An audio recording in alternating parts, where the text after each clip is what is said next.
vamos a comenzar el acto previsto para hoy.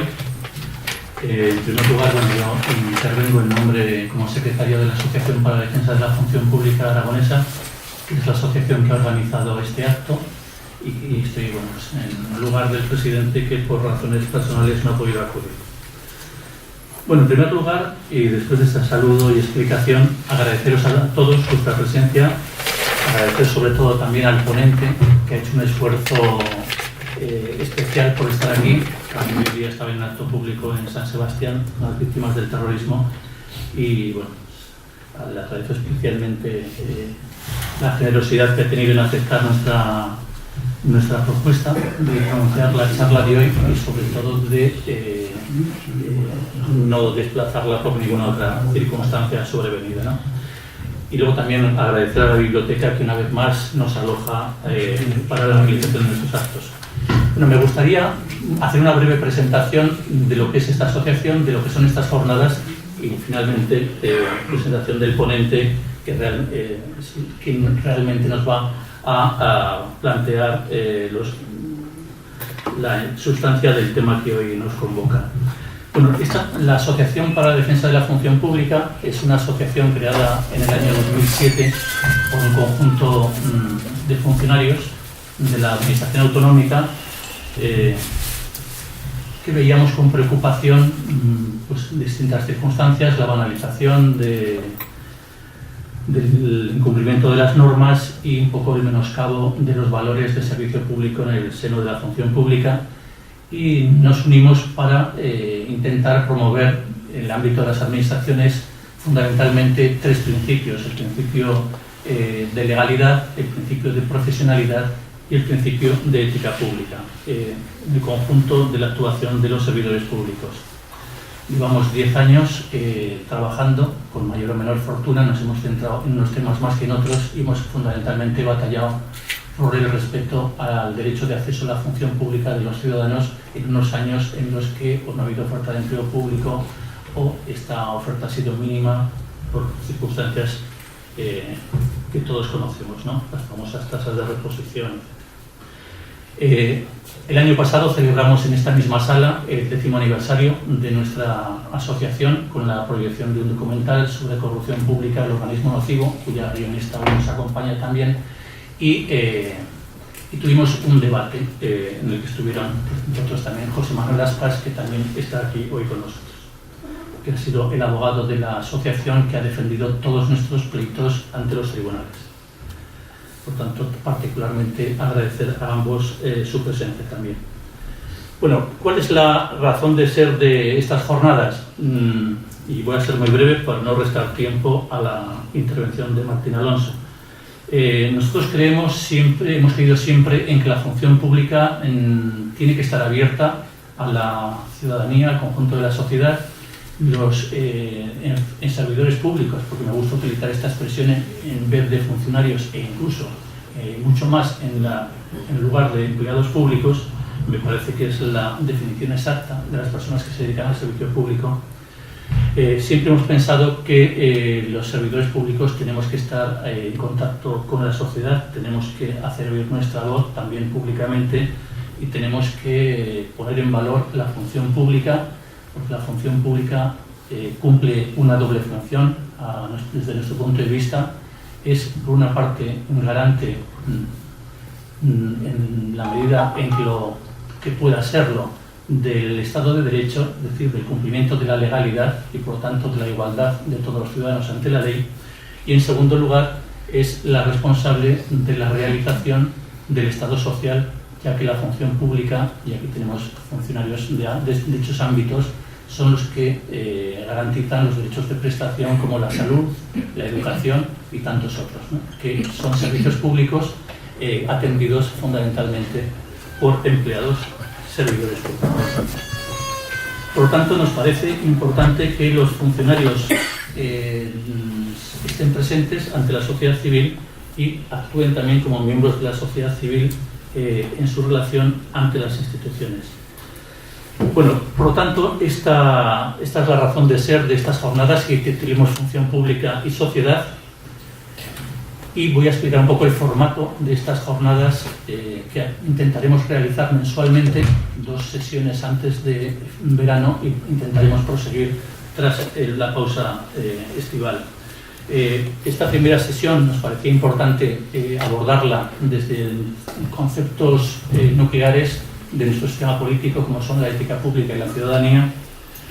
Haremos en junio otra sesión a mediados del mes sobre el derecho de acceso a la función pública, porque ha sido una de nuestras tareas a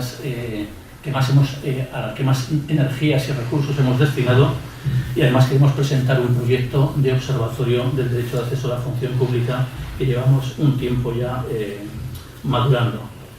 Bueno, las sesiones que componen estas jornadas, y hoy empezamos con la primera, van a consistir en una exposición inicial por una persona que entendemos aborda con solvencia la cuestión y que lo que nos hace es sugerir cuestiones de debate y centrar el tema, para que luego podamos tener o dar lugar a un debate, a un coloquio entre todos los presentes, que es fundamentalmente lo que queremos suscitar. El contenido de esta jornada es la ética pública y la ciudadanía. Entendemos que frente a la corrupción, un tema que hemos abordado en muchos temas, nos interesaba plantearlo en positivo y no en negativo, no abordar la corrupción, sino abordar justamente los valores y principios que tienen que integrar una cultura de ética, una cultura que sirva de freno o que sirva de estímulo para la lucha contra la corrupción, su prevención y su sanción. Entendemos que la ciudadanía tiene que ser una ciudadanía activa, una ciudadanía comprometida con los valores constitucionales. Entendemos que los valores constitucionales son el núcleo y la esencia de la ética pública. Luego tendremos ocasión de hablar de la diferencia entre ética pública, moral privada, y me gustará también establecer la conexión entre ética pública y ética administrativa. ¿Cuál es la ética que se puede predicar de todas las personas que convivimos en la misma sociedad, y cuál es la moral privada de cada cual que puede tener y que tiene que ser compatible con esa ética pública? Y luego también cuál es la ética profesional o la ética administrativa en el caso de los funcionarios públicos, es decir, aquellos valores que tienen que ordenar el ejercicio de una actividad profesional y que tienen en gran parte como núcleo esencial esos valores democráticos propios de la ética pública. Por lo tanto, veremos este juego de ética pública, ética moral privada, ética profesional, ética administrativa, pero eso será objeto del coloquio, y veremos cuál es la conexión o interrelación entre unas y otras, ¿no? Yo creo que hay que establecer un círculo virtuoso frente a un círculo vicioso, que es lo que parece que estamos hoy atrapados, sobre la desconfianza hacia las instituciones y la desmoralización social. Creo que tenemos que propugnar un círculo virtuoso en el que la moral y la ética ciudadana potencien el buen comportamiento de las instituciones, el buen comportamiento de las personas que trabajan en el seno de las instituciones, y que por lo tanto la ética pública y la ética profesional administrativa se refuercen y potencien recíprocamente. Bueno, ya simplemente acabar con la presentación del ponente de lujo que hoy tenemos, y que no podíamos soñar con mejor inicio para nuestras jornadas. Es Martín Alonso Zarza, una persona de mucha hondura intelectual y de alto compromiso personal en muchas materias. Es doctor en Ciencias Políticas, licenciado en Sociología, Filosofía y Psicología, y como dice el libro, en la reseña del libro que presentaré mañana, porque hay que decir que hemos tenido la suerte de que Martín Alonso esté hoy aquí con nosotros, porque mañana se presenta en la Cámara de Comercio un libro del cual él es coautor, que es La Bolsa y la Vida, que se refiere a la extorsión de ETA sobre el mundo empresarial vasco. Y por lo tanto es una persona que de amplios trabajos de investigación, pero como dice en el libro, sus principales temas a los que ha dedicado esfuerzo y atención son la identidad, el nacionalismo, la retórica de la violencia política y los usos de la historia y de la memoria. Forma parte del grupo de expertos del colectivo Bakea en el País Vasco, uno de los viveros de reflexión que ha habido durante todos estos años sobre ética y filosofía política, y en la actualidad, y no quiero dejar de nombrarlo, es miembro del colectivo Fan de Mairena, un grupo de personas que han decidido ejercer el uso crítico de la razón en momentos y frente a situaciones tan complejas como el separatismo catalán, frente al cual han realizado numerosos manifiestos o pronunciamientos. Bueno, sin más, Martín, tienes la palabra durante el tiempo que quieras. ¿Tienes 40 minutos o lo que consideres? Sí, yo creo que 40 es demasiado, porque lo que hace falta es que hablemos. Bueno, muchas gracias, Félix, por la presentación. Yo no voy a estar a la altura y se trata un poco de pensar estas cosas en conjunto y sobre todo de mostrar la necesidad de pensarlas, porque me parece que nos jugamos mucho. Y quiero agradecer pues a la Asociación Defensa de la Función Pública, porque el hecho de que exista la organización ya es un factor importante. Yo creo que uno de las dificultades que tenemos en estas vicisitudes de la vida pública y de la vida democrática es que han desaparecido muchas de estas organizaciones intermedias que de alguna manera servían como factores de socialización, y nos encontramos con que el individuo se encuentra con su enfrentado con otros individuos a través de las redes y sin ningún filtro intermedio de discusión en el que todas esas, en fin, fake news y todo esto que conocemos, pues de repente se convierte en viral y da igual lo que pasa en el mundo, la realidad es la que pasa por el plasma, ¿no?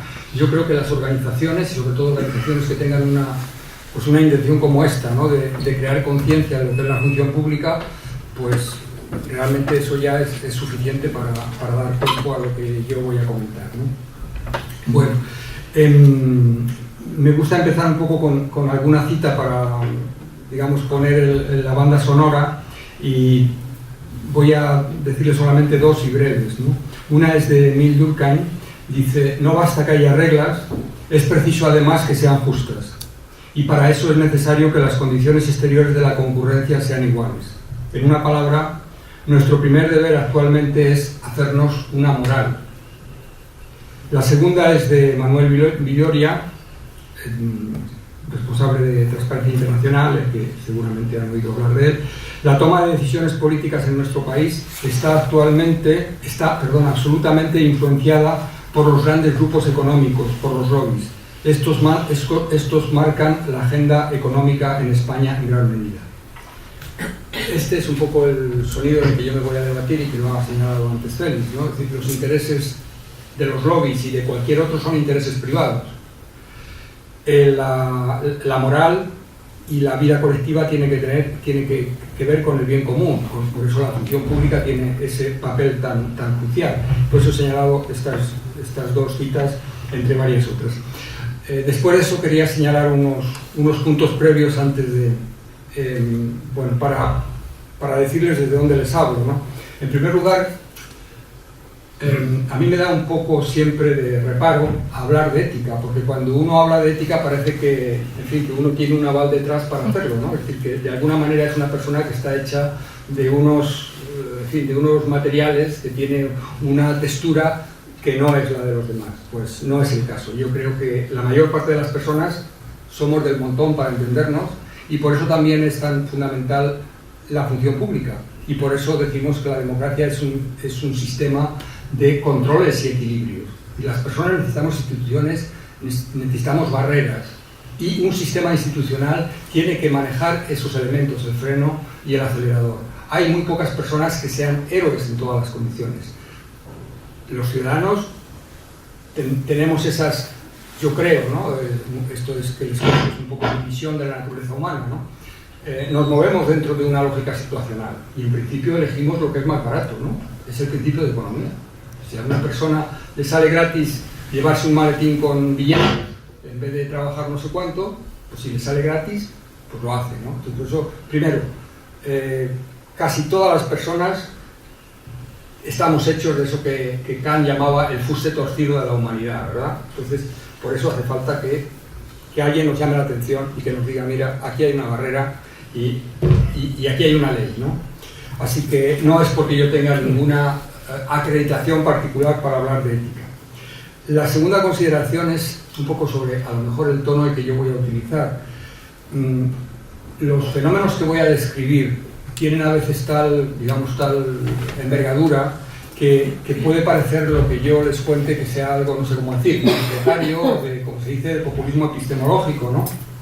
Bueno, yo tengo una defensa frente a ello, no contra. Que he fundamentado un poco lo que les voy a contar así en grano grueso en una bibliografía y en unas reflexiones que pongo a disposición de todos ustedes si las quieren. No obstante,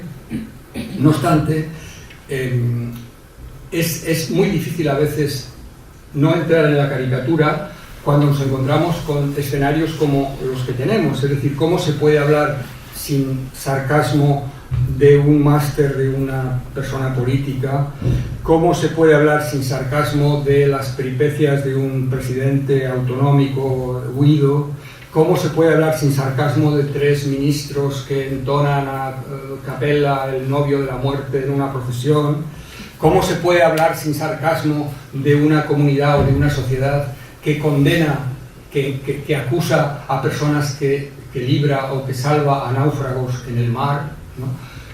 Yo creo que es muy difícil hablar de eso sin incurrir en el trazo grueso, ¿no? Así que, bueno, de todas maneras sobre eso, y hablando aquí, pues ya escribió muy bien Baltasar Gracián, yo no les voy a decir la cita, pero allí en el Criticón hay muchas de esas observaciones.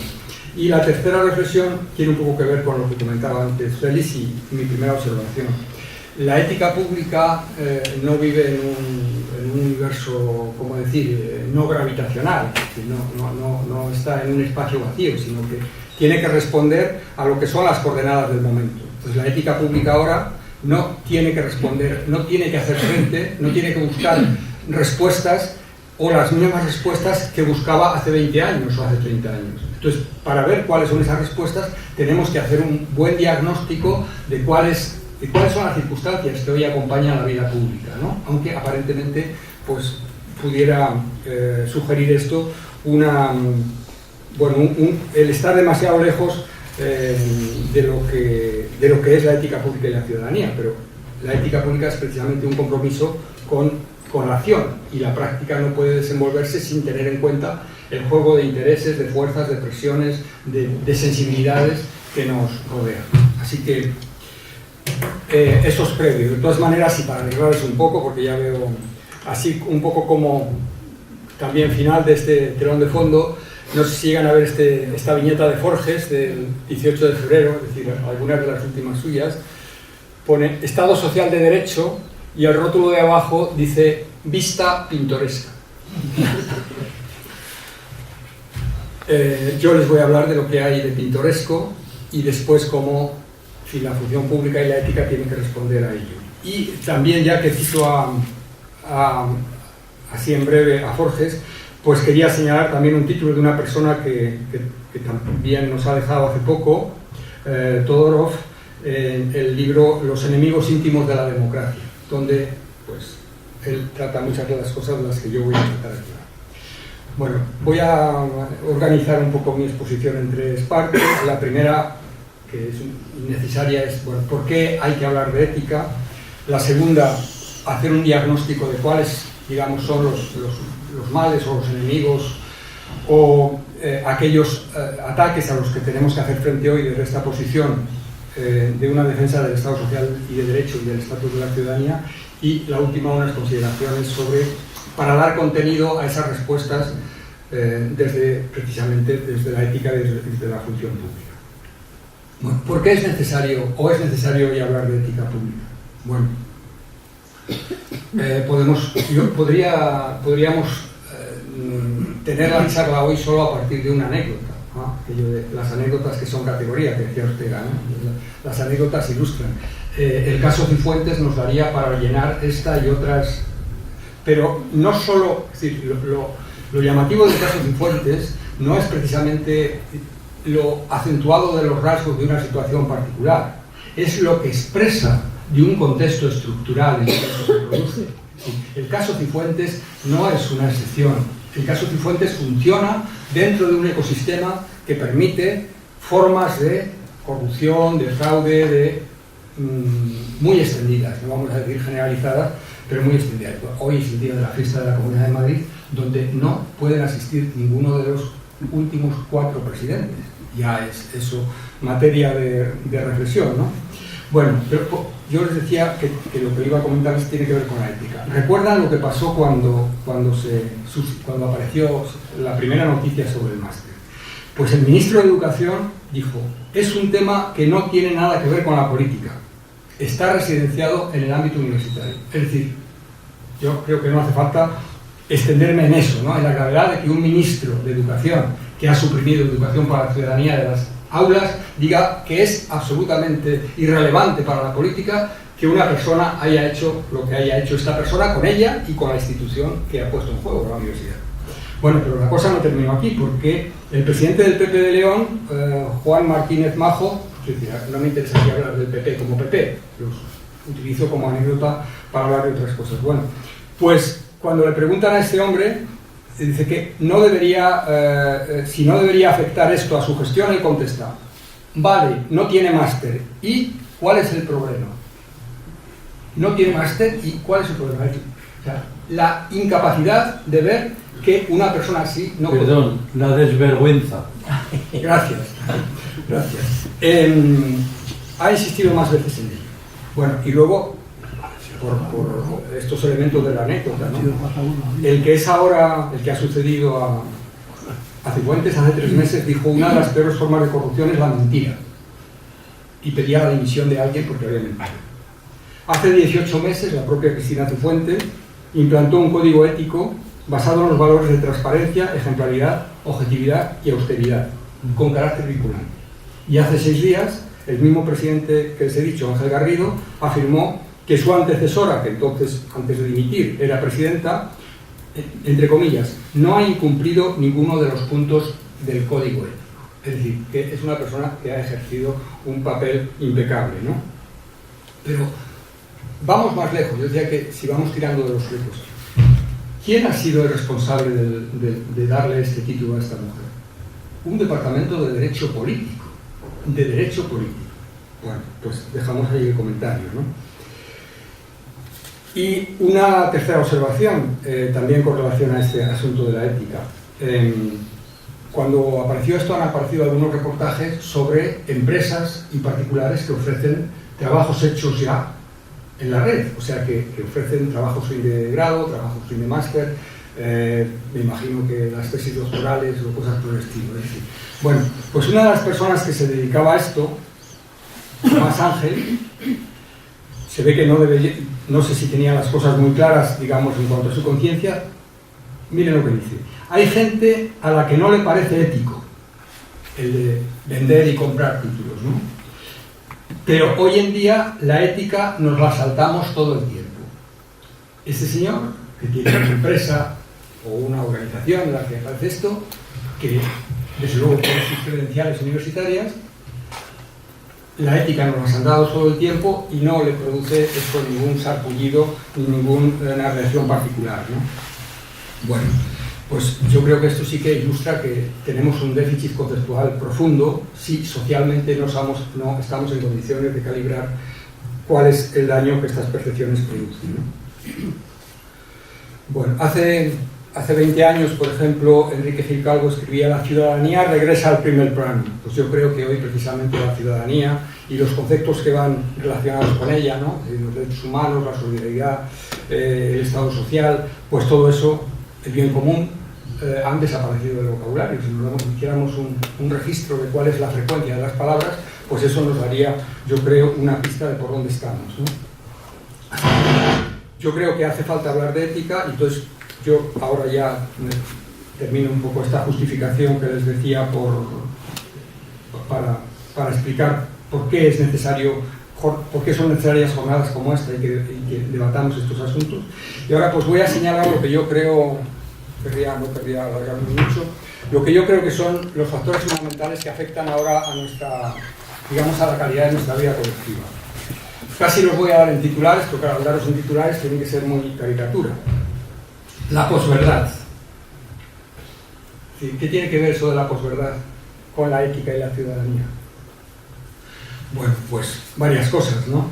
El modo de pensar que tenemos es heredero de la Ilustración, y la Ilustración descansa, recogiendo la tradición griega, en la razón, y la función de la razón es distinguir lo verdadero de lo falso. Pero resulta que el diccionario Oxford, en año 2016, considera que la palabra del año es posverdad, es decir, que es una forma, ¿cómo decirlo?, adornada, decorativa, de hablar de la mentira, ¿no? Pero una mentira intencionada, decorada, que se presenta como verdad. Claro, el que ojos que no ven, corazón que no siente. Si vemos las cosas mal, es decir, si tenemos materia prima falsa, es muy difícil que nuestras prácticas y nuestra conducta esté ajustada a esos principios. Es como si nos ponen unas gafas al revés. Pues no podemos caminar al derecho para entendernos, ¿no? Por eso yo creo que el tema de la posverdad y esta especie de hegemonía subcultural, es decir, que las personas que distribuyen estos temas, ¿no? Por decirles una cita, antes del primer año de estar en su cargo, el presidente Trump había llegado a la mentira número 2000, según el Washington Post. Es decir, esto hace una media de 5,5 mentiras al día. Es la primera potencia del planeta. Yo no sé si estos índices, de estos que cogen la bolsa, ¿no? Tendrían que registrar también estas cosas, ¿no? Para ponerlas. Pues mire, este ha batido hoy estos récords. Bueno, los daños que el ataque a la verdad hace a la vida pública son incontables, porque precisamente nos priva del elemento que tenemos, y no podemos ser lúcidos si somos engañados, ¿no? Así que por eso empezamos por ahí. El segundo punto que querría destacar es, la cultura neoliberal. Yo hablo de un capitalismo incivil, o sea, la raíz cívico y la raíz ético y la raíz público están muy entremezcladas, ¿no? Y la sustancia, la tradición filosófica, pues las engloba, así que incivil, pues quiere decir precisamente eso, ¿no? O sea, algo que va contra el propio sentido de la vida en común. Y llamo también a silvestrado. Podría ser también depredador. Loretta Napoleoni se refiere un poco a las personas que representan a este neoliberalismo, lo que llama los forajidos de la globalización. Van un poco en esta idea. Bueno, para darles un flash, si piensan, por ejemplo, en la película El Lobo de Wall Street, ya que Martin Scorsese ha sido nombrado príncipe para el príncipe de Asturias, ¿no? O Inside Job, el documental, o, perdónenme, si comparamos la redacción primera del artículo 135 de la Constitución y la redacción segunda del artículo 135 de la Constitución, yo creo que llegaríamos también a unas conclusiones serias, ¿no? Sobre eso. Bueno, todo empezó hace 10 años cuando... No todo empezó, pero en fin, lo principal de lo que nos pasa cuando se produjo la bancarrota de Lehman Brothers, y a partir de ahí ha habido una especie de secuencia increciendo de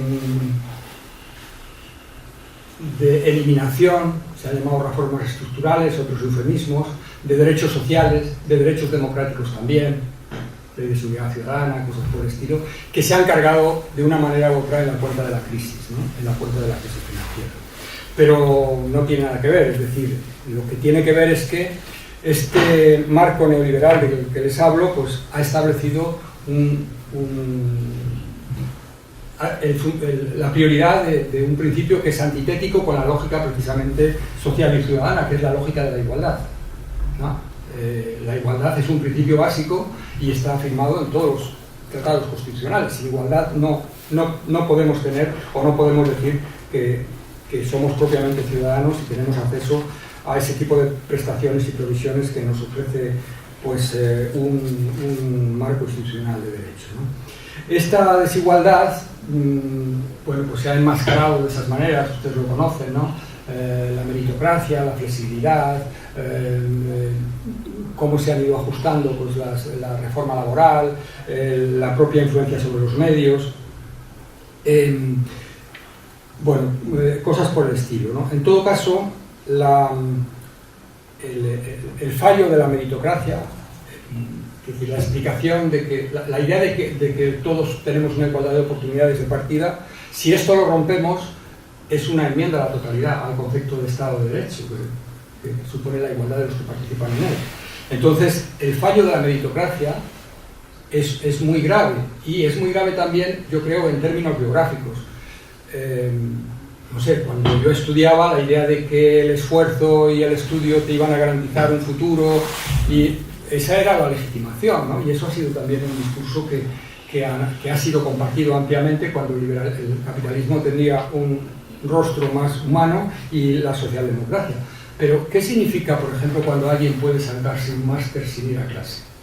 Quiero decir, eso es una impugnación por completo de la propia lógica de la justificación neoliberal. Es decir, alguien que tiene dinero se puede comprar todo, se puede comprar la influencia, se puede comprar un órgano. Entonces, esto es una cuestión seria, porque esos elementos, esas diferencias, esa asimetría, la desigualdad, permite eso que ya criticó Rousseau, ¿no? Cuando hay personas muy ricas pueden permitirse comprarse a otras, y cuando hay personas muy pobres se ven obligadas a venderse a otras, ¿no? Entonces, yo creo que estamos en esas circunstancias, esto que llamamos el precariado, y pues tiene que ver con esos elementos, ¿no? Bueno, a la vez esta cultura neoliberal, voy a pasar de tema, voy a saltarme a una anécdota, digamos, ¿cuáles son los costes de esta visión neoliberal de ver las cosas? De entrada hay dos elementos que yo querría distinguir: la vertiente económica y la vertiente política.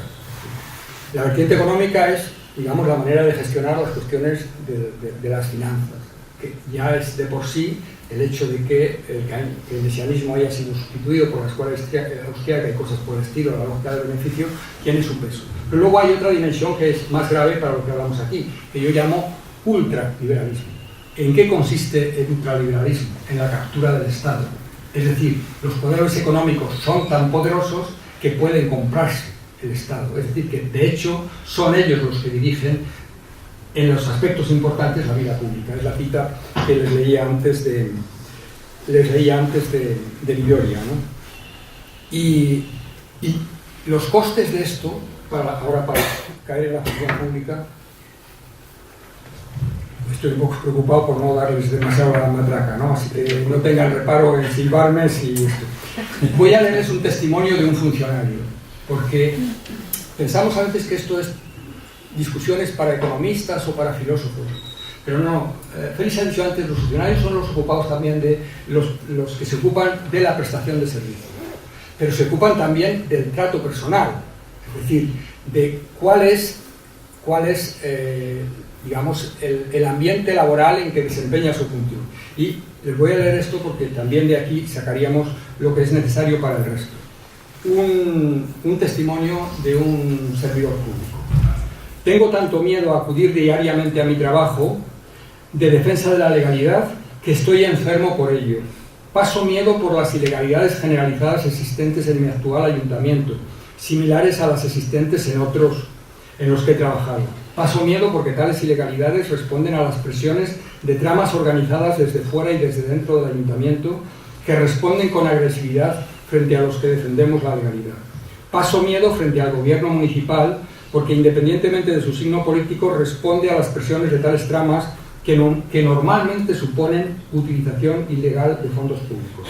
Paso miedo por carecer de un Estado que nos proteja a los funcionarios que cumplimos con nuestra labor de defensa de la legalidad para la que fuimos nombrados y que prometimos cumplir.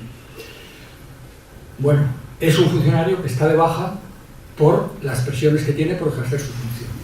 ¿Y por qué tiene las presiones? Porque tenemos un contexto como este que acabo de escribir. Es un contexto depredador. Cuando recibí este testimonio, yo vivo ahora en Cantabria, la semana pasada se ha desvelado la jefa de contratación del Servicio Cántabro de Salud, pues que se han hecho contratos que tenían que haber salido a concurso público, entonces se han dividido en cantidades más pequeñas, y esta funcionaria, bueno, la verdad es que sería para leerlo, pero seguro que algunos de ustedes lo conocen.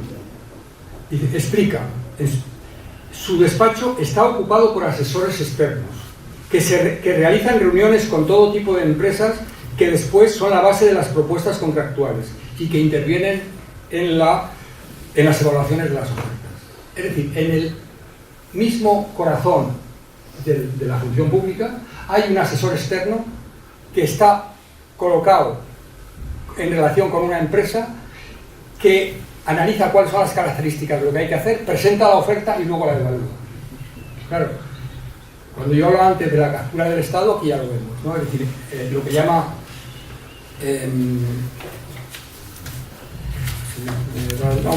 los caballos de Troya, ¿no? Javier Álvarez Villa, funcionario de Asturias, que ha denunciado estas cosas en Asturias. Entonces, este es un problema serio. Esta persona está de baja, es decir, el día que ha presentado la denuncia está de baja. ¿Qué han hecho con esta persona? Recuerdan ustedes que cuando salió el caso Cifuentes, lo primero que dijo Cifuentes es que iba a poner una denuncia contra quien fuera responsable de no sé quién, que era el profesor. Bueno, cuando esta funcionaria sale, lo primero que hace el gestor político del gobierno es decir que va a denunciar a la funcionaria. Esa es la situación de los denunciantes, ¿no? Y ese es el marco de relaciones, esas son las dificultades en las que muchos funcionarios ejercen eso. Segundo punto, voy muy rápido con esto. Lo llamo el imaginario managerial o gestorial.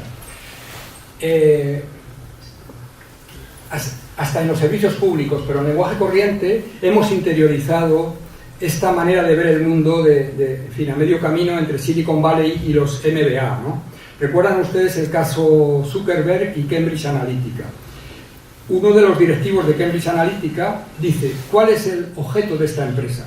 Derribar cualquier forma de legalidad que interfiera con el poderío y el capricho del dinero. Derribar cualquier forma de legalidad que interfiera con el poderío y el capricho del dinero. Creo que es difícil decirlo. ¿Y cómo se justifica esto? Porque claro, eso tiene una justificación tecnocrática. Es decir, es un lenguaje, es una nueva escolástica, es una sociodicea, como decimos, una sociodicea es una explicación sociológica de los males que nos pasan, ¿no? Hay un libro de Luis Enrique Alonso y Carlos Fernández Rodríguez que se llama Los discursos del presente, y ellos lo explican allí muy bien, y explican que esta utopía tecnológica nos ha llegado a convencer de la inexistencia de lo social. Es decir, existen las tecnologías y existen criterios que son técnicos y que son objetivos, y entonces no hace falta que haya decisiones que se entrometan en ellos, ¿no? Y se trata de construir un modelo de comunicación eficiente que pretende conseguir el advenimiento de aquello que enuncia, el nuevo poder del capitalismo tecnológico y cognitivo presentado como pensamiento único. Detrás de todos estos modos semánticos están las intenciones de naturalizar el modelo de gestión fuertemente desregulado, donde los únicos que se creen con derecho a la seguridad blindada son los que prescriben inseguridad y precariedad. Les voy a dar otra anécdota. ¿Recuerdan? He hablado antes un poco del caso del contexto y del management. Como ha muerto estos días el doctor Montes, yo también quisiera hacerle un homenaje a él. Y precisamente estas personas que están imputadas en los casos de la Comunidad de Madrid sacaron el tema aquel de la eutanasia. Recuerdan, le llamaban el doctor Mengele y morfina roja, y se escribieron los libros, unas cosas horrorosas, y era precisamente cuando se estaban, digamos, produciendo este intento de la privatización de la sanidad en Madrid, siguiendo el modelo Alcira, que por cierto, si vemos cómo ha terminado el modelo Alcira y cuál era su lógica, esta cita que yo les he leído ahora con respecto a Cambridge, pues la gente que se ha ido de Alcira, es decir, los gestores de Alcira, un poco han dicho, nosotros dejamos esto como tierra quemada, ¿no? Y ya conocen ustedes el argumento, es decir, vamos a hacer que los servicios públicos no funcionen para justificar que tienen que ser privatizados, ¿no? Entonces, bueno, son lógicas perversas. Me da mucho apuro maltratarles más. El siguiente punto que tendría que hablar es el del populismo, porque también interfiere con esto y además hace como una especie de círculo vicioso en contra de lo que del círculo virtuoso que proponía antes, ¿no? El populismo tiene varias manifestaciones, ¿no? Y una de ellas es el etnopopulismo, y dentro de ella entraría el nacionalismo. Yo voy a dar 3 notas sobre esto por simplificar y para que podamos hablar luego, ¿no? Con relación al nacionalismo. La primera es que una posición digamos rigurosa en el sentido de exigente o radical desde el punto de vista nacionalista es contraria a los requisitos del principio de igualdad. Esto es una cita de Luis Rodríguez Abascal, y eso expulsa el nacionalismo de la deliberación práctica, válida u operativa, y lo convierte en una doctrina política injustificable desde el punto de vista moral. Bueno, son así, no sé cómo decir, pinceladas que les doy por avanzar un poco esto, porque quiero llegar a la segunda parte. La segunda cuestión sobre el nacionalismo, le diría que ilustraría estos 2 casos claros que tenemos ahora en los que el nacionalismo pone en cuestión el criterio de igualdad. Uno es el del concierto y el cupo vasco, lo que llama Ruiz Soroa una comunidad adicional en función de este artículo de la Constitución que lo justifica y que convierte al País Vasco en un sujeto que es capaz de relacionarse bilateralmente con el Estado en algo que se parecería a una confederación más que una federación. Y desde el punto de vista de muchas cosas de las que están ocurriendo hoy en Cataluña, en particular una que viene ocurriendo desde hace mucho tiempo y que es la inmersión lingüística, es claramente un atentado contra la igualdad. La tercera observación sobre este tema es la difícil coexistencia entre el nacionalismo y el universalismo. La ética pública, es decir, entiende que los valores que defiende deberían ser universalizables. Es verdad que nuestro horizonte de referencia es todavía el Estado, pero la idea es que precisamente los Estados se fueran dividiendo y fuéramos avanzando, rompiendo fronteras, mientras que los nacionalismos lo que hacen es ir hacia adentro y colocando más fronteras, ¿no? Montesquieu tiene una frase que me parece a mí que resume todo esto, ¿no? Si yo supiese algo que me fuese útil y que fuese perjudicial a mi familia, lo expulsaría de mi espíritu. Si yo supiese algo útil para mi familia y que no lo fuese para mi patria, intentaría olvidarlo. Si yo supiese algo útil para mi patria y que fuese perjudicial para Europa, o bien que fuese útil para Europa y perjudicial para el género humano, lo consideraría como un crimen, porque soy necesariamente hombre, mientras que no soy francés más que por casualidad. Comparemos esto con America First, Le Français d'abord y todas estas cosas, ¿no? Prima degli italiani y más. Bueno, lo otro creo que voy a dar los titulares. ¿Qué otros 2 elementos yo tenía? El siguiente era la privatización, que tiene que ver con este elemento que señalaba antes de las redes, ¿no? Y precisamente, probablemente esta es una de las herencias peores de mayo del 68, ¿no? Ahora que celebramos el cincuentenario, es decir, la inversión o el giro o la deriva hacia la esfera privada, la psicologización, el poner el sentido de la vida en las cuestiones íntimas y bueno, pues esto lo han estudiado muy bien Richard Sennett, lo han estudiado muy bien Daniel Bell, Christopher Ladd y Victoria Khan.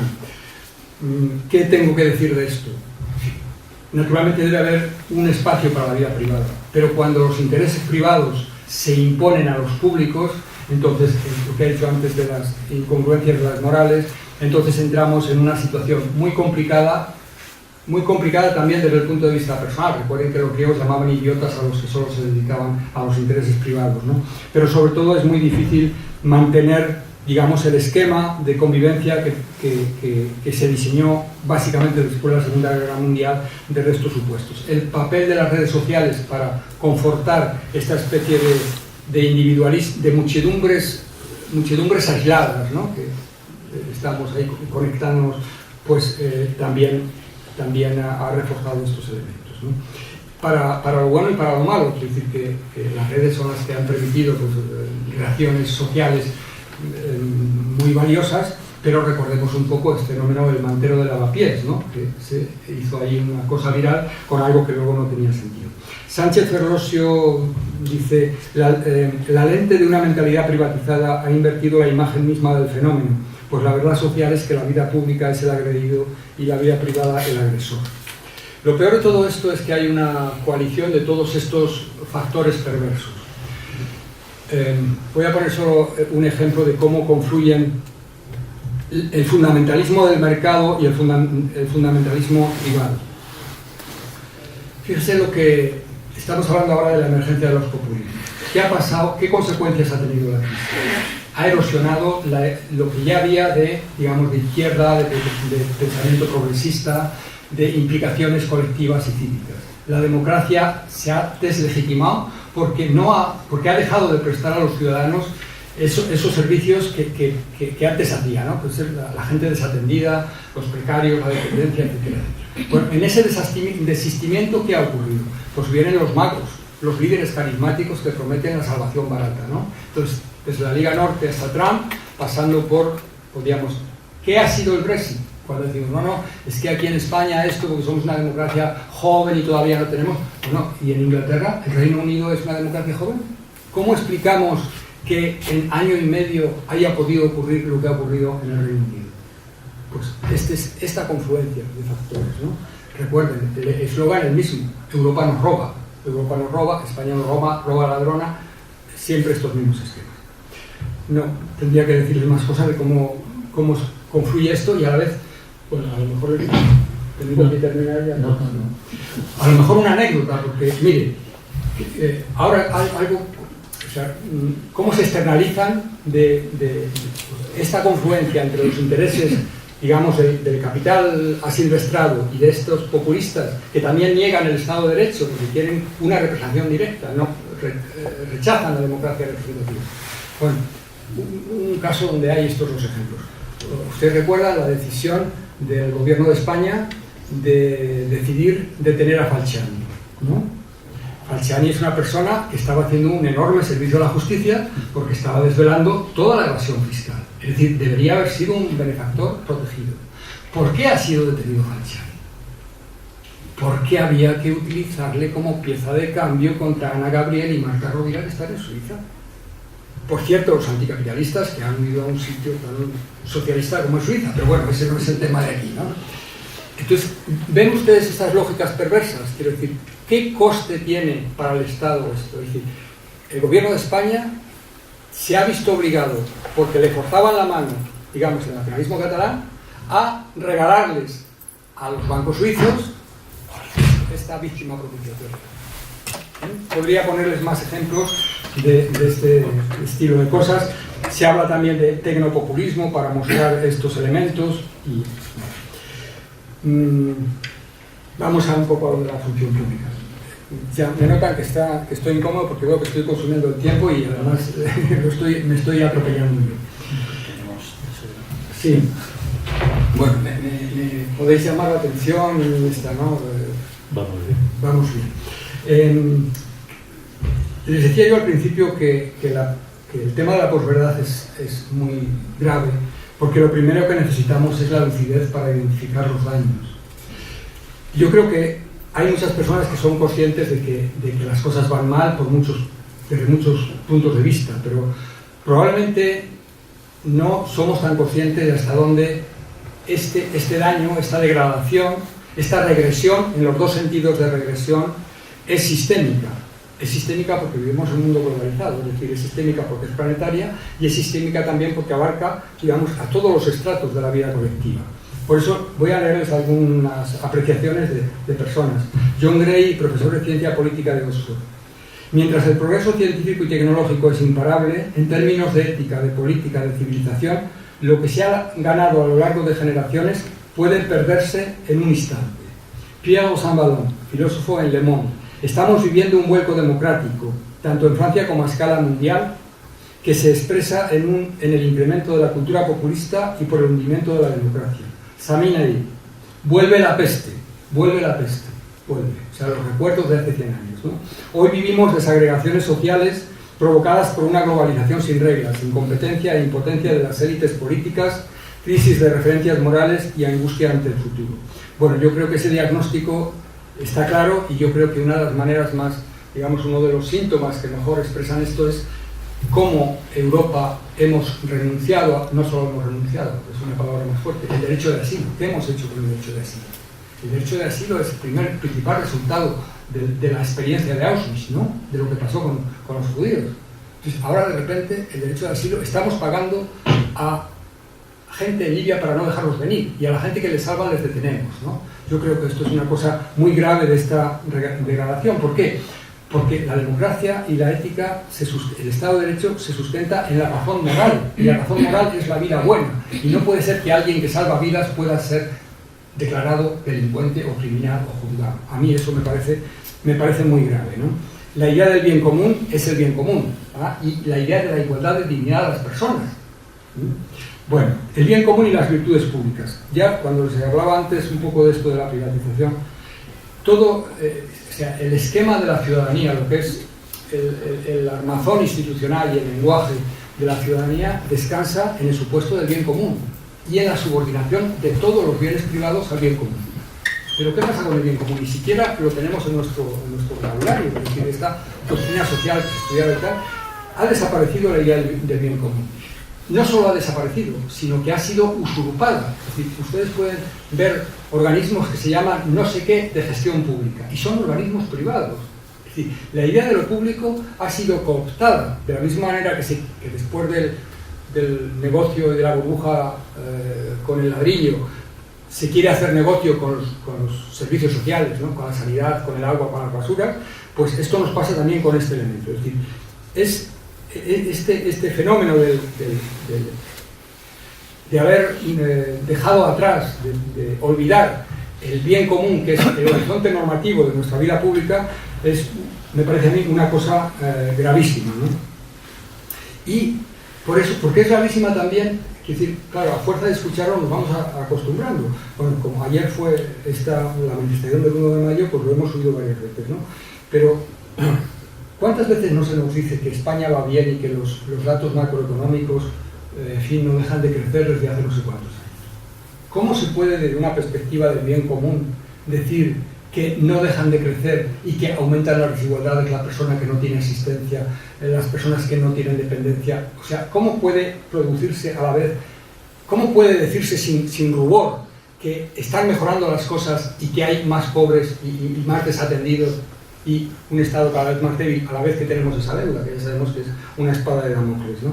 Yo creo que esto es una completa, precisamente eso se debe al haber perdido el norte del bien común. O sea, es solo cuando un Estado ha sido, digamos, abducido por la lógica empresarial de los intereses privados y los, digamos, los referentes macroeconómicos, puede desistir o puede declarar cosas como esta. Por cierto, a mí me parece que un signo de esta degradación es el que alguien se haya inventado como algo, en fin, digno de elogio o digno de la marca España. España es una marca, ¿no? O sea, un Estado resulta que tiene una imagen y hay que hacerlo.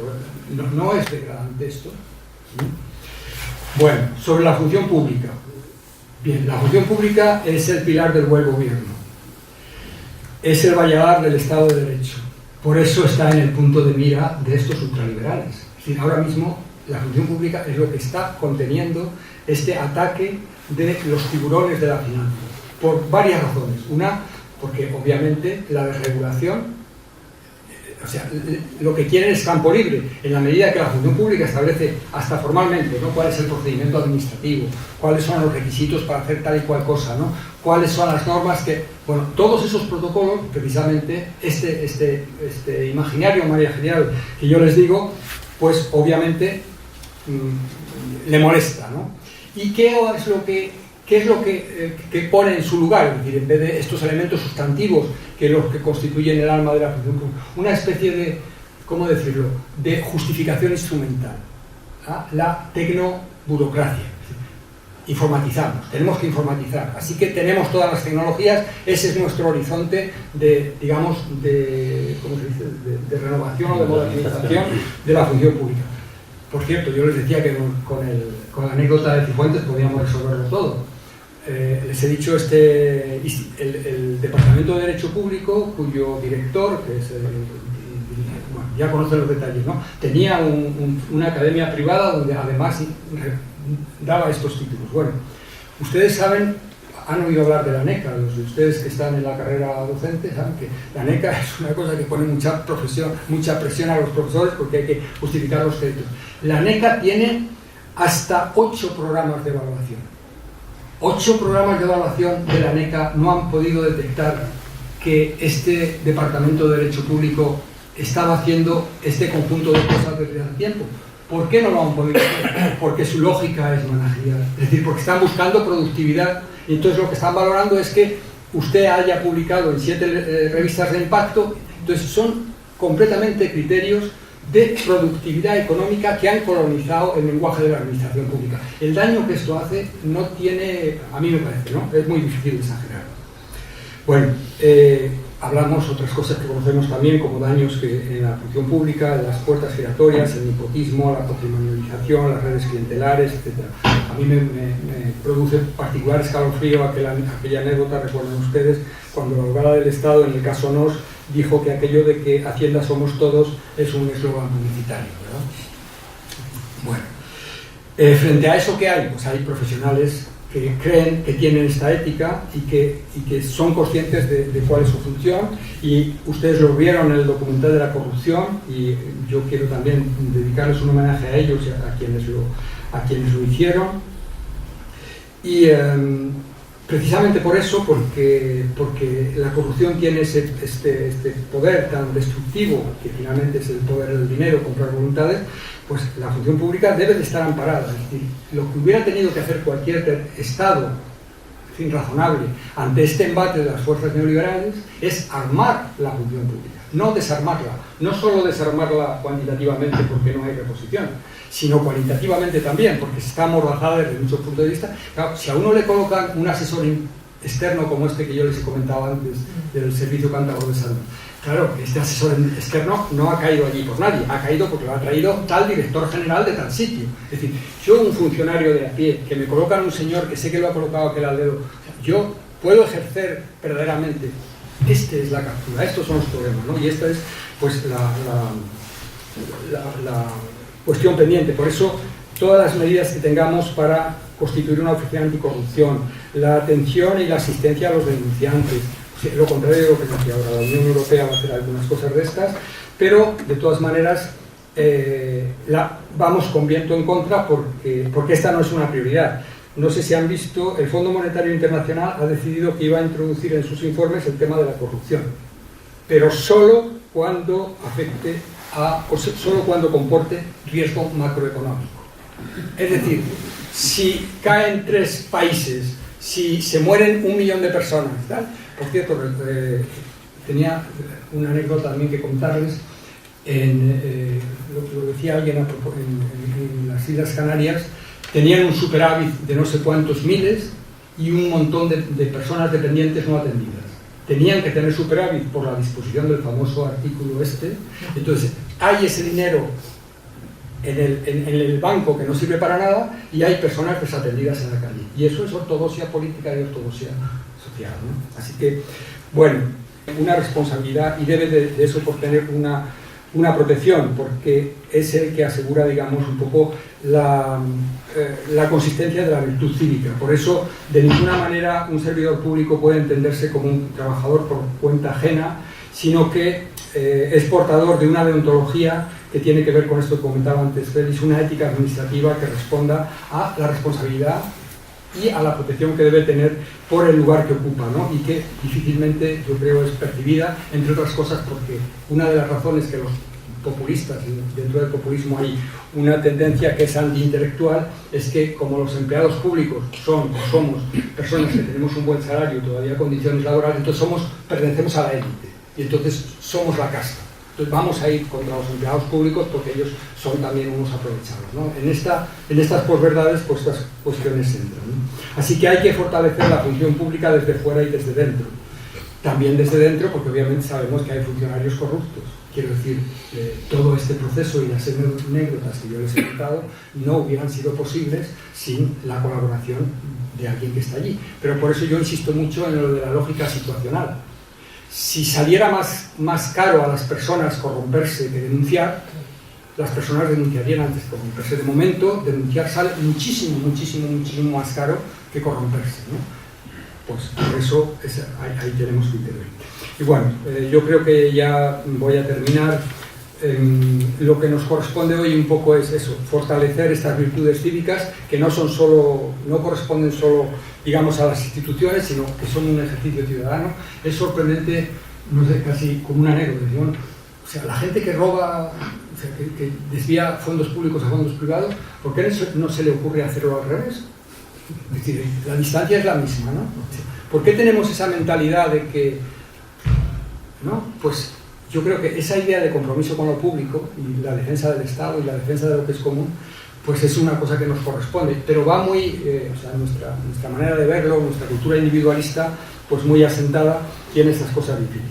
Final, una cita de Michael Balzer: tenemos que defender lo que queda de los logros de la socialdemocracia. Y otra de Albert Camus, hace muchos años, cuando recibió el premio Nobel, y el premio Nobel lo daba una academia sueca que no era la de hoy, para que vean lo de la lógica situacional. Siempre que alguien puede aprovecharse, se aprovecha de todo, de las violaciones, de lo que sea, ¿no?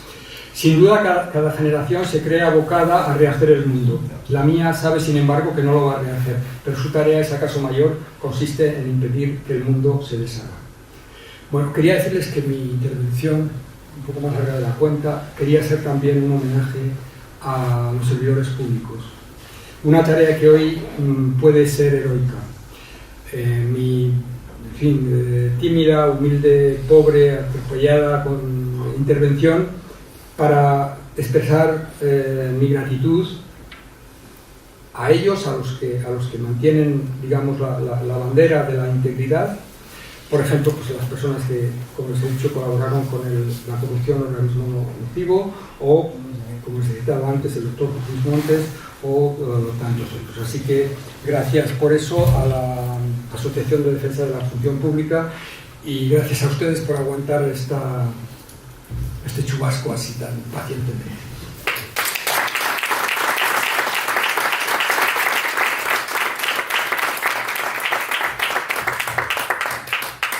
Bravo, bravo y bravo. Y quería que le silbáramos. Eso está usted clarísimo. Sí, más claro no ha podido estar. Muchas cosas ya las sabemos. Yo le voy a decir una cosa. Dice los españoles: Calvario, Calvario, Calvario y Calvario. Desde Felipe González, Aznar, Zapatero y Rajoy, todos falsarios. Muy bien. Bueno, vamos a empezar el coloquio. Sí, a ver, sí, Paz, y luego le doy a este. No, primero Paz Jiménez, ¿no? Sí, bueno, yo soy profesora en la Universidad de Zaragoza hace 30 y muchos años de funcionaria. Tengo alguna experiencia en esto. Primero quería, desde luego me ha gustado muchísimo la charla, y estaba pensando yo que hace unos años yo soy profesora de álgebra, que los filósofos como que habían dicho todo, y sin embargo ahora pues creo que tenéis y estáis diciendo y con mucha necesidad muchas cosas que son muy necesarias para la sociedad. O sea que primero agradecer tu postura filosófica y tan necesaria. Como has tocado tantos temas, pero una de las cuestiones que has dicho a lo largo de la charla, cómo el vocabulario que utilizamos define el modelo social al que queremos ir, incluso casi la persona que queremos construir. Esto en el tema educativo, que es el que yo conozco más, es especialmente evidente. Me acordaba de la ley, la LONCE, la última ley educativa, la redacción de esa ley, o sea, es clarísimamente marca qué es lo que hacia dónde caminamos. Está en la paja, que yo como algebrista a veces te fijas en lo importante son las normas, pero incluso la exposición de motivos y todas esas razones es absolutamente diferente a las leyes educativas anteriores. Y en la universidad, me veo algo obligada, no sé si hay aquí muchos profesores universitarios, pero me veo algo obligada a decir algo, porque claro, el tema este de las Cifuentes en la universidad, la LOU pasó algo parecido, pero además coincidió, y esto es más europeo, no sé si recordáis, hicimos muchísimas movidas en las universidades públicas con el tema del Espacio Europeo de Educación Superior.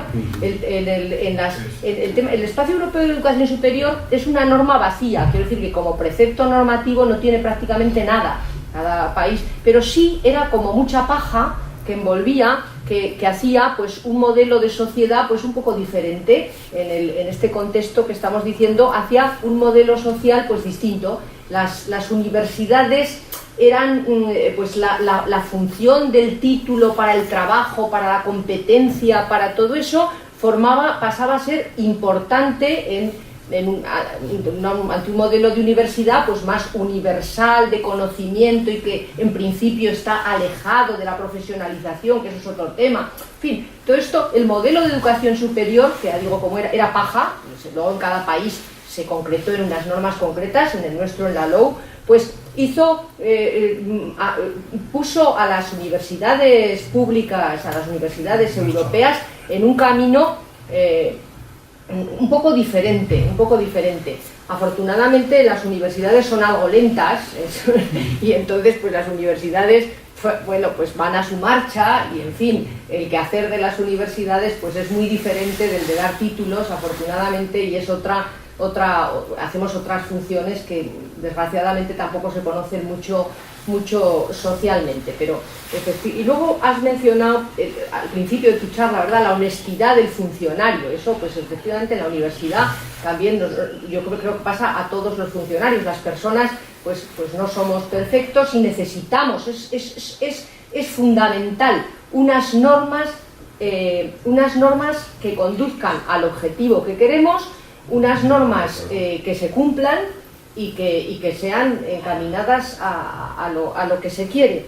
Eso efectivamente pues está dejando mucho que desear, normas que no se cumplen. Ya no hablamos de casos tan como los que aparecen en el documental, de personas que se juegan el tipo, pero a veces es difícil el ser honesto depende más. Afortunadamente creo que los funcionarios en España, como muy vocacionales, cumplimos la función pública, pero con unas normas que lo obligaran más, eso se garantiza mucho más. Por ejemplo, yo he hablado en el periódico sobre la publicación de las calificaciones universitarias. Voy a poner un ejemplo más conocido. Las calificaciones de selectividad, hasta la ley anterior, era obligatorio publicarlas. Obligatorio. Y ahora, sin embargo, está prohibido publicarlas, las calificaciones de los alumnos de selectividad. O sea, es una diferencia.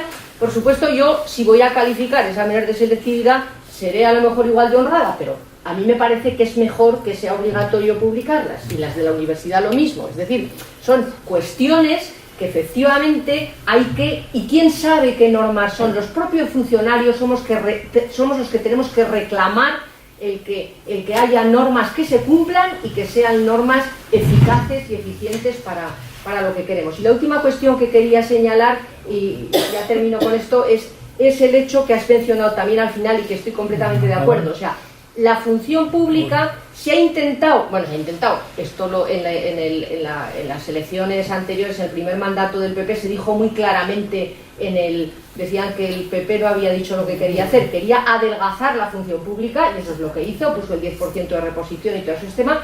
Pero luego, lo peor, o sea, no, eso es muy malo, pero luego además lo que se ha hecho es, como tú has dicho, es tratar de privatizar la función pública. Es decir, se ha introducido, por ejemplo, en los colegios, incluso en los de primaria, públicos, la competitividad, que cada uno elija el centro que quiere. En los hospitales, parecido, que cada uno pueda elegir al médico. Y yo digo, vamos, yo como soy de matemáticas, digo, vamos a ver, eso es, si uno puede elegir al médico, pues o habrá médicos que no trabajen y otros que trabajen mucho, o habrá unos que te les tocará el malo porque desconocimiento será que los tontos o que menos tienen irán a uno. O sea, estas cosas de introducir la competitividad en la función pública hasta estos puntos, desde universidades, escuelas, de todo. esto se está haciendo y cobrando en las universidades privadas, públicas, másteres que se están pagando a precios de las privadas. O sea, es privatizar lo público. Me parece que esto es algo demencial. Ahora, quería poner un punto de optimismo. Las universidades, yo quiero decir que efectivamente a ese señor, ese instituto universitario, habría que haberlo cerrado el primer día. Yo lo solicité ya en la Universidad de Zaragoza, dije, por favor, hay que pedir que ese instituto universitario se cierre ya, se le abra un expediente porque eso no es la tónica general. Yo quiero decir que, en fin. Vale, gracias por esas declaraciones. ¿Comentar algo? Yo casi preferiría... Perdón, hay otras palabras. ¿Quiere hablar usted? ¿Puedo ya? Sí. Y luego... buenas tardes a todo el mundo. Yo no soy universitario. Yo soy un simple metalúrgico que cotizó 46 años. Pero dentro de eso voy a tratar de aportar mi granico de arena. Y muchas gracias por la charla al conferenciante. Bueno, yo quiero comentar que cuando salió lo de el máster de la señora Cifuentes, pues bueno, aquí en Zaragoza, en un periódico de aquí, que no voy a nombrarlo para no hacerle propaganda, pues un periodista, pues le faltó el tiempo para comparar lo de la señora Cifuentes con lo del señor Luis Roldán, que era un señor que además de mentiroso era un ladrón y estuvo en la cárcel. Pero bueno, ese señor dijo, yo soy ingeniero y era un simple cronometrador, pero se implicó él, no implicó ni a una universidad ni a nadie. O sea, yo considero que este periodista lo que hizo fue poner el ventilador de la porquería en marcha. Y para mí, un periodista así, no quiero ponerle adjetivos, pero en fin, credibilidad la mínima. Y acabo enseguida. También quería comentar lo de Cantabria, que si el señor Revilla, el presidente, está enterado del asunto ese, porque yo a este señor lo considero bastante decente. Si está enterado o le han metido un gol por toda la escuadra, no sé. Bueno, A ver, ¿puedo yo? un momentito. Sí, gracias. ¿Comentar algo el ponente? Sí, bueno, como siempre, él ha dicho que se iba a investigar por la responsable, la consejera, que iba a mandar un inspector, es decir, un poco templar gaitas hasta ver. Las relaciones en el interior del gobierno son dos partidos. Yo no creo que Revilla él esté implicado, porque esta consejería dentro de los dos partidos está en manos del PSOE y probablemente en algún sector del PSOE.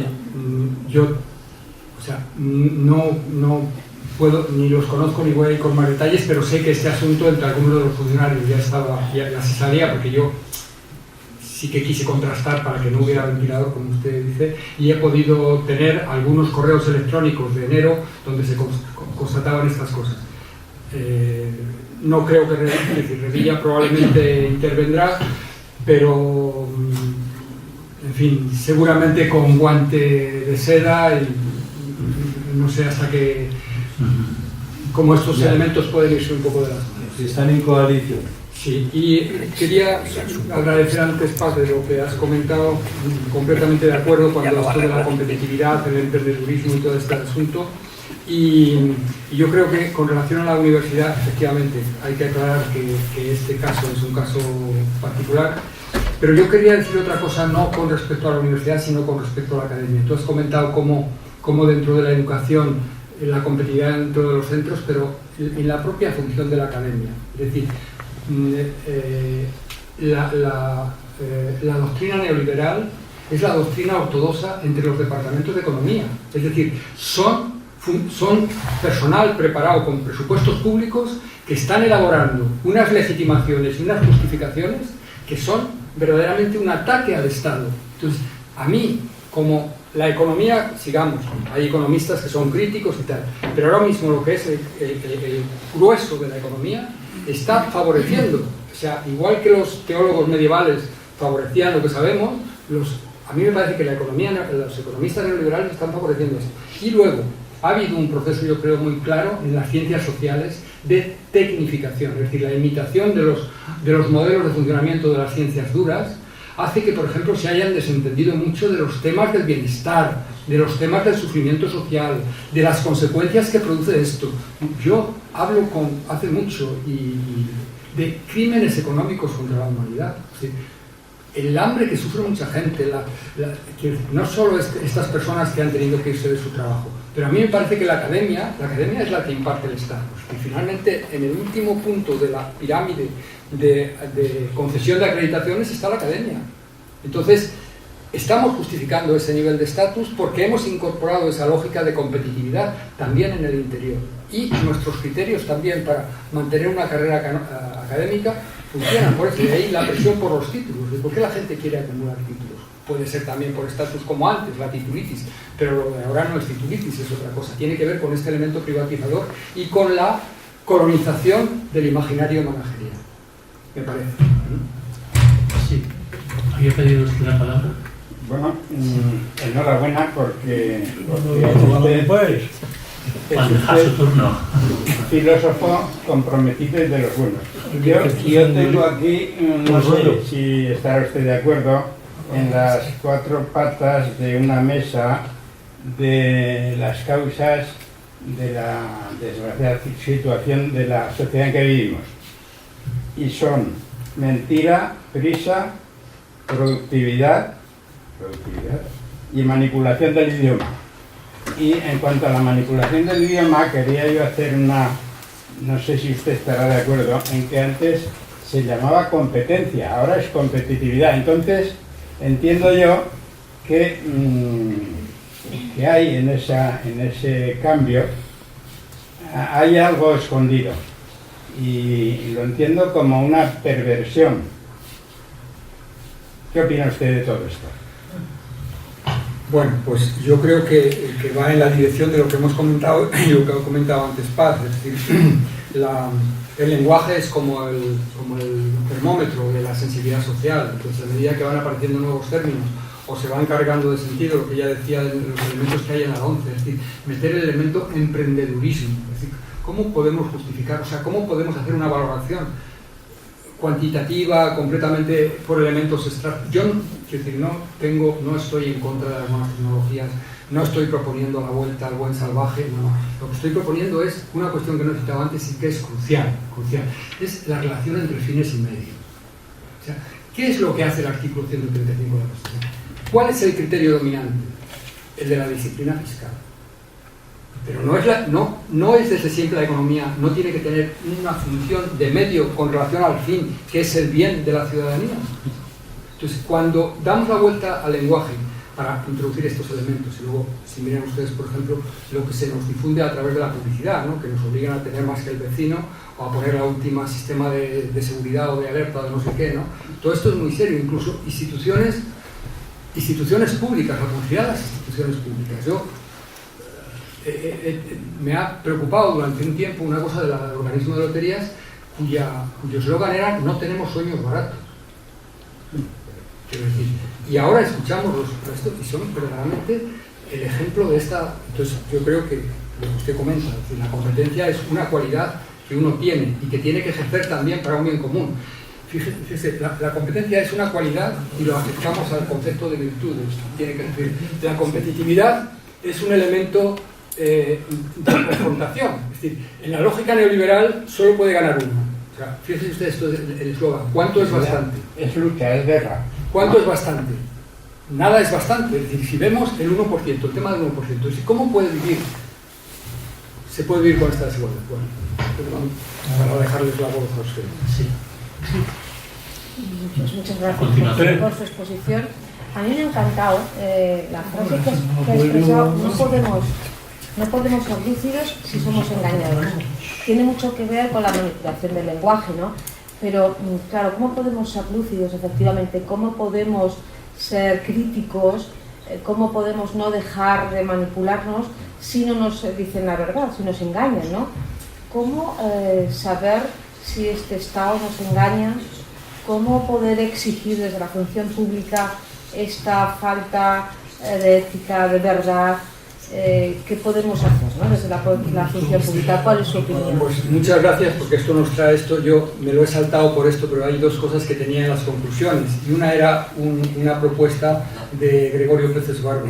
Decía: el Estado debe tomarse en serio la asignatura Ética Pública y Derecho y debe darle un estatus de materia principal, evaluable y explicada por profesores solventes y competentes, como un cuerpo estable y en plena dedicación, reclutado entre licenciados universitarios, especialmente juristas, pero también politólogos, historiadores, filósofos o sociólogos, que dominen unos programas exigentes, externos y profundos, a partir de los cuales se programen las enseñanzas de ética pública y de derecho necesarias para una sociedad democrática. Es decir, tenemos un problema con la educación, pero claro, tenemos en realidad con la educación más de un problema, porque si los responsables públicos que tienen que diseñar nuestra educación tienen su programa puesto como lo que nos ha dicho Paz, lo tenemos complicado.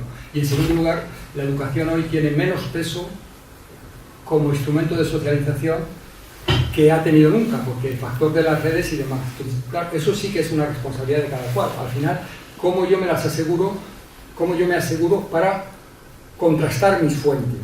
Por eso, cuando la primera cosa que decía con relación a la presentación de Félix, ¿no? Es decir, organizaciones como Defensa de la Función Pública u otros organismos que dicen: oye, mira, pues yo de esto no sé, pero tengo un amigo que sabe y me dice, o sea, ¿qué pasa con esto de los conservantes y los colorantes? ¿Y qué pasa con esto de las basuras?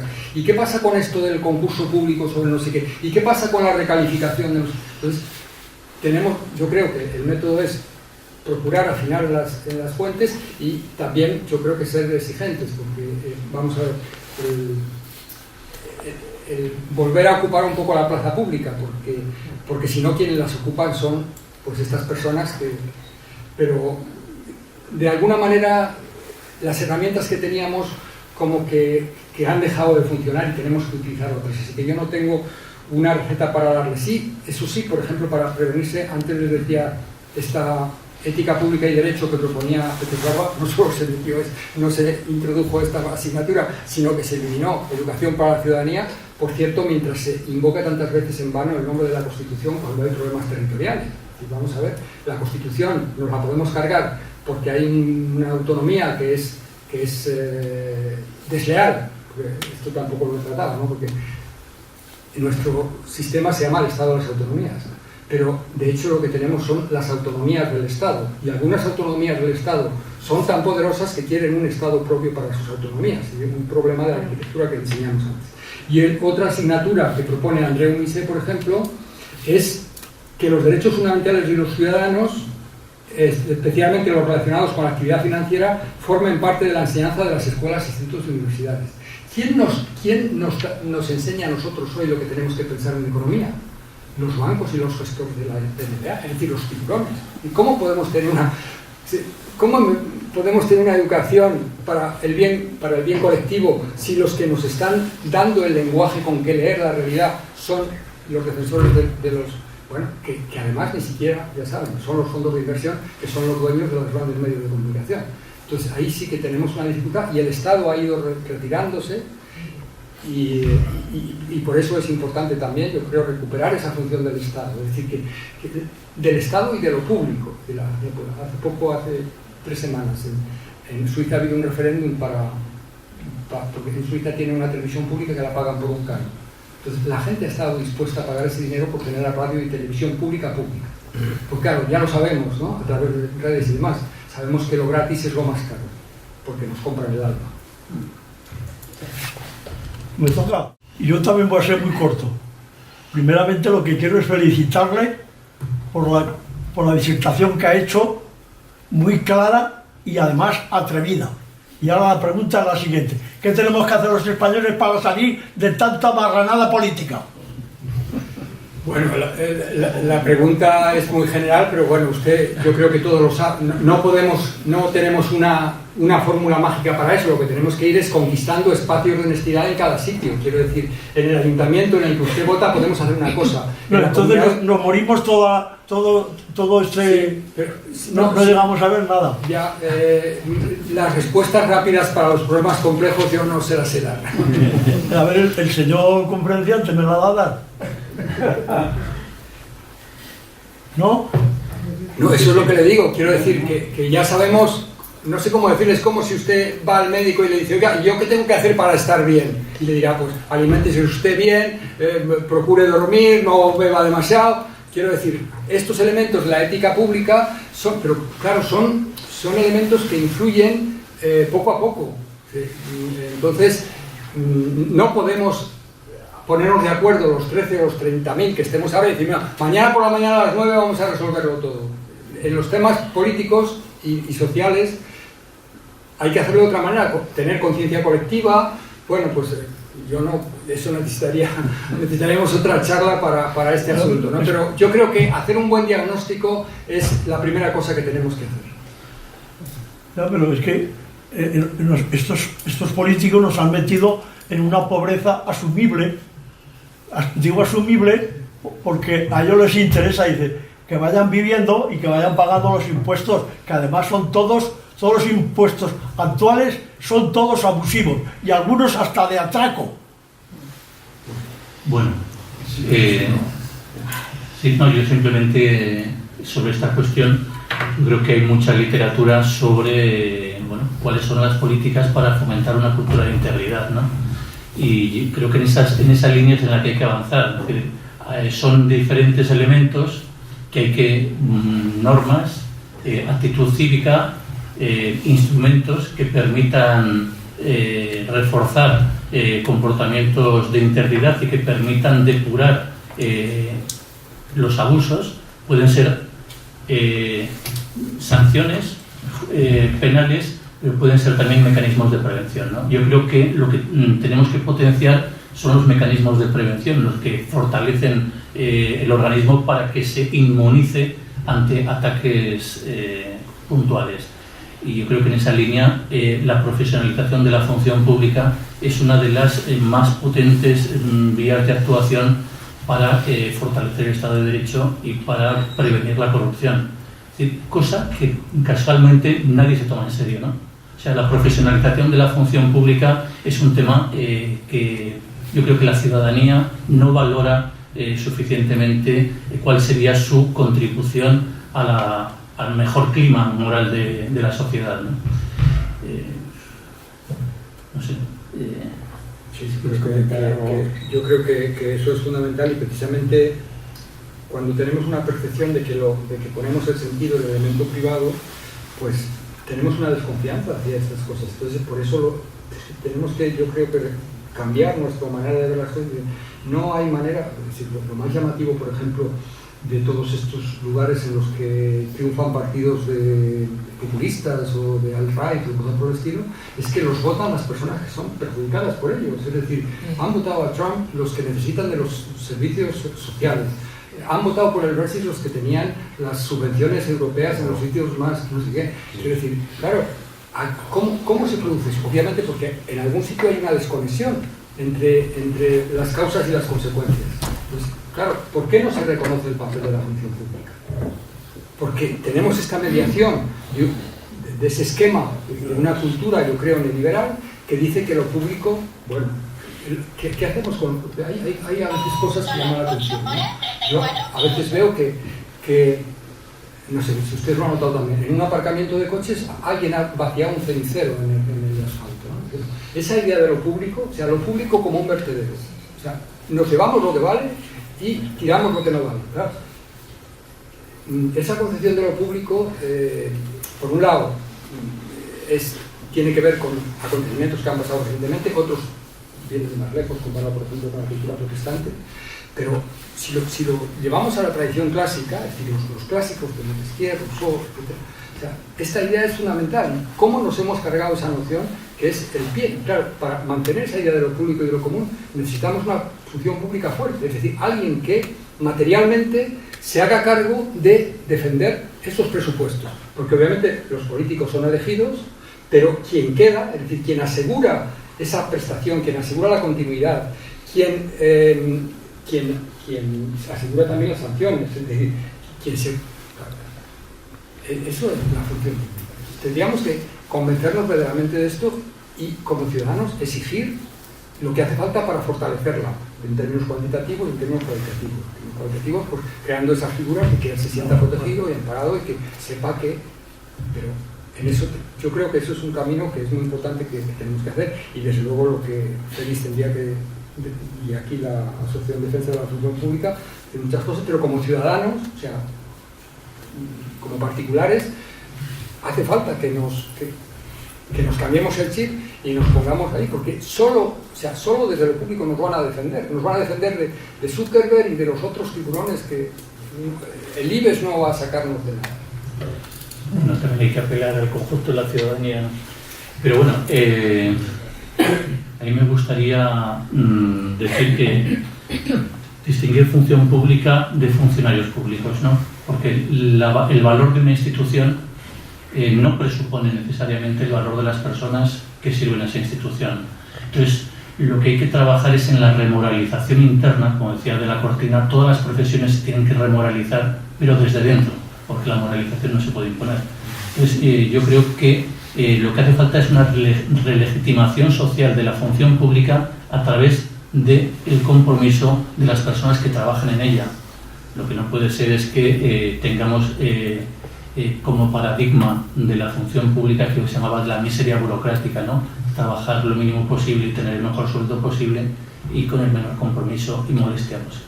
Eso no puede ser. O sea, la vocación de servicio público tiene que materializarse precisamente en una reacción frente a esa miseria burocrática y en poner en valor el sentido de la profesión, el servicio del interés general, el respeto a la legalidad y bueno, y la realización y el respeto a los derechos de los ciudadanos. Esa es la única razón de que exista la función pública. Si la función pública no sirve para eso, efectivamente estaremos dando la razón a los neoliberales que dicen que mejor será suprimirla. Y puede ser que el enemigo principal de la función pública esté dentro y no fuera, porque los comportamientos de los miembros de esa función pública pueden ser un elemento de deslegitimación social. O sea, para mí sería la principal preocupación y la apelación, ¿no? Dice, las condiciones de trabajo de la función pública pueden ser tan distintas y tan privilegiadas frente a los trabajadores del sector privado. Pues habría que valorarlo. Es decir, los funcionarios tienen una garantía que es la inamovilidad, pero esa garantía de la inamovilidad, por lo tanto, la fijeza en el puesto, es a cambio de un compromiso de neutralidad, de imparcialidad, de garantía de la legalidad. Lo que no puede ser, como decía antes Martín, que cojamos lo bueno, nos quedemos con la fijeza en el puesto de trabajo y nos olvidemos de lo exigente, ¿no?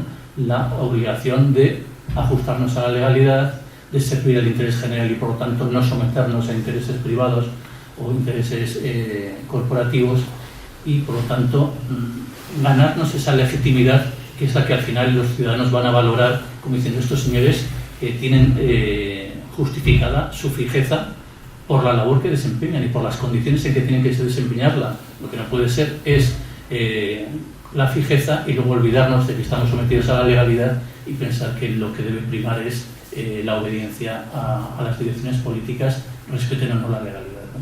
Pero también quiero decir que lo que no podemos olvidar es el funcionamiento de las instituciones democráticas. La función pública está no solo en sometimiento a la legalidad, sino subordinada al poder político. Un poder político legítimo y, por lo tanto, democrático. Lo que no podemos es pensar, porque este es un riesgo, en el veto burocrático al poder político. El poder político ha sido elegido por los ciudadanos, tiene la confianza parlamentaria y tiene un programa político que desarrollar. Y la función pública tiene que estar al servicio correctamente para que se desarrolle ese programa político, porque si no estaríamos vulnerando la esencia de la democracia.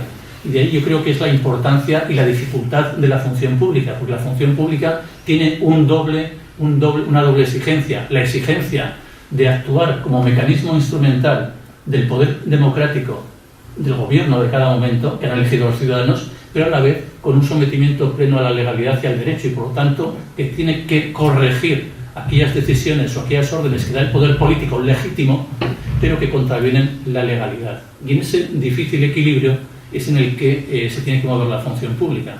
Pero ni estamos en contra, porque no podemos estarlo, porque estaríamos vulnerando la esencia de la democracia, no estamos en contra de una dirección política, porque es la esencia. No funciona, no dirige la sociedad, la administración, la dirige las instituciones democráticas que elegimos los ciudadanos, y por tanto la función pública tiene que moverse en esa doble dependencia, sujeción a la legalidad y sometimiento al poder político democrático. Yo creo que ahí es donde no acaba de funcionar la ordenación de la función pública, porque no hay los mecanismos adecuados para que en un caso de conflicto de legalidad y obediencia jerárquica se resuelva a favor de los valores que deben primar en la gestión pública, sino que, como hemos visto, muchas veces aquellos funcionarios que en defensa de la legalidad se enfrentan a una decisión política, pues acaban siendo muy perjudicados, lo cual quiere decir que las instituciones democráticas no se creen ese sometimiento a la legalidad, que en teoría es el que justifica la inamovilidad de los funcionarios. Bueno, un poco esto. Yo creo que hemos invertido los papeles y que tendría yo. No, Me parece estupendo. Yo creo que estas palabras del final y a la vez precisan un poco algo que... No, es que a mí me preocupa siempre que se piense que la función pública es autónoma y no está subordinada al poder político democrático, porque entonces sí que estamos vaciando el funcionamiento institucional democrático, ¿no? Y a mí me parece que eso debe dejar... Y nosotros lo hemos tenido como asociación claro desde el primer momento. O sea, nosotros tenemos un respeto institucional máximo por todas las instituciones, y nuestro cuestionamiento o nuestro control no es sobre las instituciones, sino sobre los titulares y el desempeño que hacen desde esas instituciones. Pero nosotros tenemos el máximo respeto por todos, y además consideramos que la legitimidad democrática ampara su desempeño. Me parece que querría felicitaros, o no sé cómo decirlo, ¿no? Agradeceros por esta tarea, agradeceros por ese pensamiento profundo que tenéis, por esa implicación, por esa forma de ejercer a la vez la ética y de realzar el valor de la función pública, y por organizar cosas como estas, en las que yo me considero un privilegiado de haber estado aquí escuchando.